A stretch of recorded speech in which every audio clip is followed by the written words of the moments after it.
राहणार एकतपूर तालुका सांगोला जिल्हा सोलापूर। मी Republican party of India मातंगाडी जिल्हा कार्याध्यक्ष।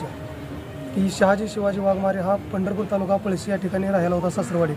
त्या ठिकाणी त्याच्या मिसेसचा आणि त्याचा काहीतरी वाद झाला होता 29 तारखेला संध्याकाळी।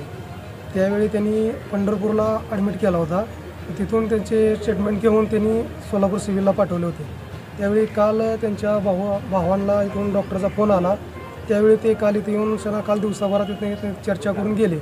नंतर आज सकाळी 5:15ला ती डेट झाली असा हा डॉक्टरचा त्यांना फोन आल्यानंतर आज सकाळी आम्ही या ठिकाणी आलेलो आहे।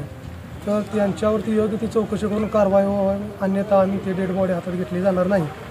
याच्यापुढे जर त्याच्यावर नाही कारवाई झाली तरी आंदोलन केले जाईल रिपब्लिकन पार्टी मातंगाडीच्या वतीने। एवढी मी गवाही देतो आणि थांबतो। पत्नीला त्याला लागले म्हणून काय सांगितलं नाही, काय नाही। दवाखान्यावर तिथे कुठलाही पण नातेवाईक हजर नाही, फक्त त्याची फक्त पत्नी फक्त हजर आहे आणि त्याचा मेहमान इथे हजर नाही, कोणी तिथे हजर नाही।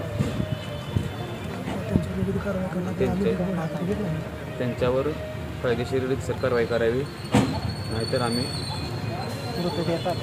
देहगाबत येणार। माझं नाव सोमनाथ शिवाजी वाघमारे, मी राहणार एकतपूर तालुका सांगोला जिल्हा सोलापूर। माझा भाऊ ही सासरवाडी पळशी येथे राहत असून तो शहाजी शिवाजी वाघमारे तिथे राहत असताना ते 29 तारखेला संध्याकाळी तिथं असाच भांडण झाले। नवरा बायकोच्या भांडण झाल्यानंतर भांडणात त्याच्या मेहुण्याने, बायकोने आणि त्याच्या मुलाने त्याच्यावर चाकूचं वार करून संध्याकाळी तो पंढरपूरला लाईफलाईनला ॲडमिट केले। लाईफलाईननं सोलापूरला आणले त्याने सिव्हिलला, आणि सिव्हिलला आणल्यानंतर 5:03ला मला फोन आला की ऑपरेशन करायचं आहे आणि यायला लागते। 5:03ला मला वाहन नसल्यामुळे मी आलो नाही, आणि दुसऱ्या दिवशी सकाळी मी आलो। काल दिवसभरात मी इथं होतो आणि आज पहाटे त्याचा दुःखद निधन झालं। त्यांच्यावर कायदेशीर कारवाई व्हावी ही माझी नम्र विनंती आहे।